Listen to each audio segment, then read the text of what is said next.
ئەمن ناوم شەیما حوسێن جەمالە، خەڵکی شاری خانەقینم، شاری گەرمیان لە 2006ەوە لە ئەڵمانیام. ئەمن لە منداڵیەوە حەزم لە ڕەسمە، زۆر وێنە ئەکێشمەوە ڕەسمەکەم، زۆر حەزم لە ڕەنگە، لە ڕێگای ڕەنگەکانە و تەنسیق ڕەنگەکان هاتمە سەر ئیشی دیزاینی جلوبەرکی کوردی، فلکلۆری کۆن و تازە دەمج دەکەم پێکەوە.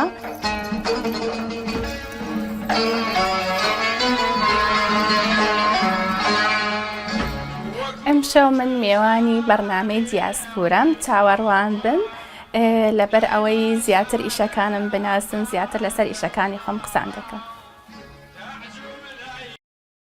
شەما خان بەخێر بێ، دیزاینەکەت دەبینین، بڵێن پیجێکی شتەیە لە فەیسبوک، لەوێش جلوبەرگی زۆر جوانی کوردیم بینیوە کە دایدنی.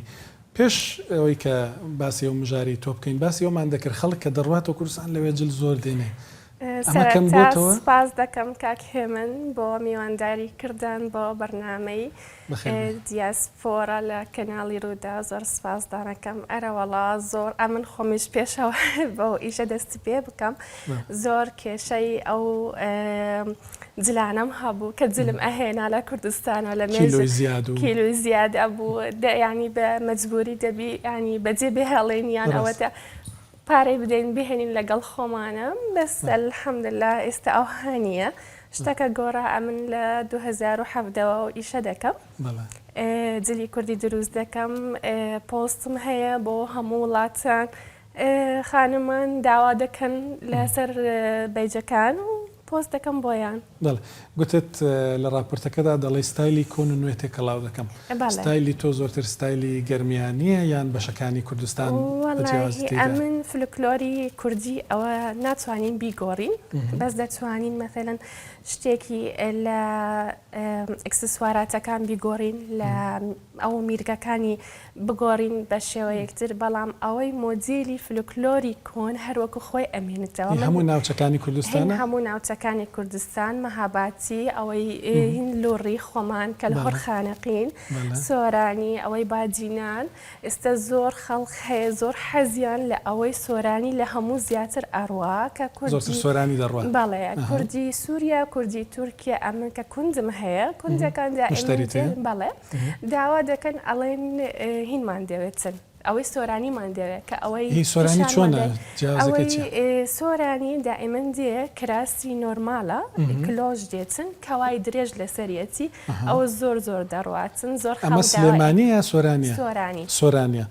شتە مۆدێرنەکە چیە کە لە کراسە کوردیەکاندا دەیکەی لە جلی کوردی؟ وەڵای ئەمن ئێشی دەست زۆر دەکەم تێئەکەم و کەوا ئەبینیتن ئەوە یەلەگم دروست کردیە، کەواش دروست دەکەم کەڵاو بە زەنگیانە هەموو ئیش لەکەم لەسەری، زۆر داواکارە دەکەم خەڵکی، خاستەن ئەوانەی کە لە مێژە لە ئەوروپانە ئێستا ژنەکان داوا دەکەن، زۆر یان زۆر داواکاری لەسەریانە و زۆر حەزیان لە تەنسیقی منە کە ڕەنگەکان بێکەوە تەنسیق دەکەم، دەگونجێنم لەگەڵ یەکەوە. تەنسیقی ڕەنگی هاوین دڵنیام جیاوازە لە تەنسیقی ڕەنگی زستانوانە. ستایلی هاوین چیە؟ ئەو شتە بڵێن لە جلی کوردی، چونکە جلی کوردی هەموو ڕەنگەکان تێکەڵن لە ناویەکە، ناتوانین بڵێن یعنی ئەو ڕەنگە تۆخەیان ئەو ڕەنگە کاڵە ناکرێتە بەرنا. ئەمن بەخۆم هەموو ڕەنگەکان تێکەڵەکەم، بەعزە جار لە یەکەم کراس لە یەک کراس دەتوانم یاین 14-15 ڕەنگ پێکەوە تێکەڵ ئەەکەم. 15 ڕەنگ لە کراس چۆن ئەو 14-15 ڕەنگ پێکەوە تێکەڵ ئەەکەم، قماش دەینم کراسەکەی زۆر ڕەنگی تێدایە، ئەوەی سەرەکەی مەثەلەن 2 ڕەنگی ئەەکەم یان 3 ڕەنگی ئەەکەم، لەگەڵی دەگونجێنم. باشە. دەرخی دەستێک جلوبەرگی کوردی جوان سبەی داوات لێ بکرێ بیکڕی بۆ یەکێک کە خۆشت دەوێت چەندە؟ قیمەتی جلوبەرگ بڵەنجلەکان چۆنە؟ ئەوەی جلوبەرگ ئەمن سعرم زۆر گونجاوە، لەبەر ئەوەی هەموو ئافرەتێکی کورد عەرەبیش زۆر داوا ئەکەن، جلی کوردی داوا دەکەن، جلی کوردی داوا ئەکەن کە بۆ ینی حیجاب کە محەجەبەرە. ئەمن ینی سعرێکی گونجاو بۆیاندا ئەنەم لەبەر ئەوەی خەڵک بتوانی بکڕێتن، چونکە لە کوردستانش بهێنن پارەی پۆست بدەن، گومرکی بدەن، هەر زۆری تێ ئەچێتن. بەڵام ئەمن گرانترین کراس لەلای لای من بە 200 ئۆرۆیە. گرانترین بە 200 ئێرە کاتە دەبێت لە کوردستان هەرزانتر بکەوێت چکە لە کوردستان دەزانین کراسی زۆر گران هەیە.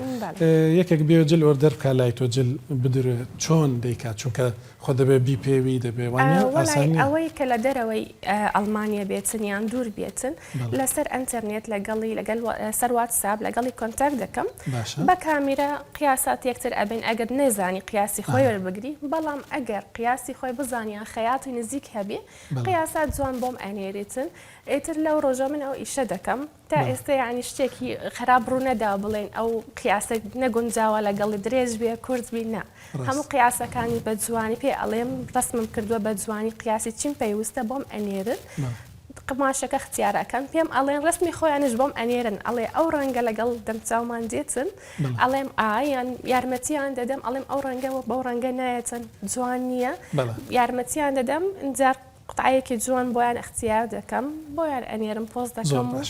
زۆر سپاس دەکەم خانم شەیما زەهاوی دیزاینەری جلوبەرگی کوردی سپاس لەگەڵ زۆر سپاس.